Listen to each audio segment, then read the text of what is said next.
আসসালামু আলাইকুম। আরেকটি নতুন ভিডিও নিয়ে চলে এলাম তোমাদের সঙ্গে। শীতের শুরুতে পাটিসাপটা পিঠে দিয়ে শুরু। আমি এসেছিলাম আমার বাপের বাড়িতে। হঠাৎ একটু গিয়ে ঘুরে এলাম। তো এখানে মা বলছিল পাটিসাপটা পিঠে করার জন্য। তো লেগে পড়েছিলাম আমি আর আমার ভাবি মিলে। তো আমার বাপের বাড়ির ফ্যামিলি মেম্বার বেশ অনেকটাই। তো যাই কিছুই করতে হয় বেশ অনেকটা করেই করতে হয়। বেশ মজাও হয়। সবাই মিলে একসঙ্গে হাতে হাত লাগিয়ে আনন্দ করতে করতে আমরা সবটা করি। তো এখানে আমার ভাবি ২ দিকে বসিয়ে বলছে, "দেখি আমি একা হাতে ২ দিকে করতে পারি কিনা?" তো করছিল ভাবি বেশ আনন্দ মজার সঙ্গে। তারপর আমরা সবাই একসঙ্গে করলাম। তো যাই হোক এখানে এরা তো খেলছে, খেলার থেকে মারামারিটা হচ্ছে এদের বেশি আর দুষ্টুমি করছে ভীষণ। তো এরা বাচ্চা এখন বোঝে না। এদের কাছে আনন্দটা এটাই। তো দেখো কত কিউটভাবে হাসছে ও।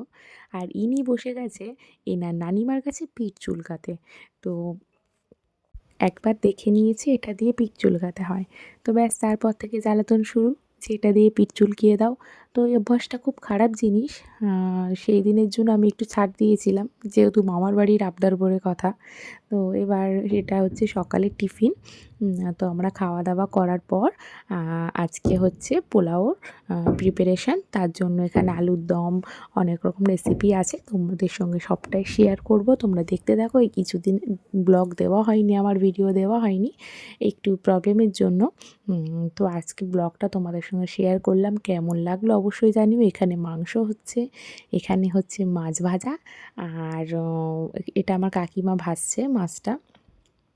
আমরা বাড়িতে যাই কাজ হয় আমার বাপের বাড়িতে সবাই একসঙ্গে মিলেমিশেই হয়। এখানে বেগুন ভাজার জন্য সব কিছু রেডি করে রাখা আছে। এখানে আমার ভাবি রান্না করছে লাল লাল ঝাল ঝাল মুরগির মাংস। এখানে হচ্ছে বেগুন ভাজা। আর এখানে পোলাওর জন্য পোলাওর ভাতটা রেডি করা হয়ে গেছে। এখানে মেশানোও হয়ে গেছে। আর এখানে তোমার রেডি হয়ে গেছে মাংস, কষা কষা মাংস। এখন এটা রেডি করা বাকি ছিল কিছুটা আর এখানে সার্ভ করা হয়েছে।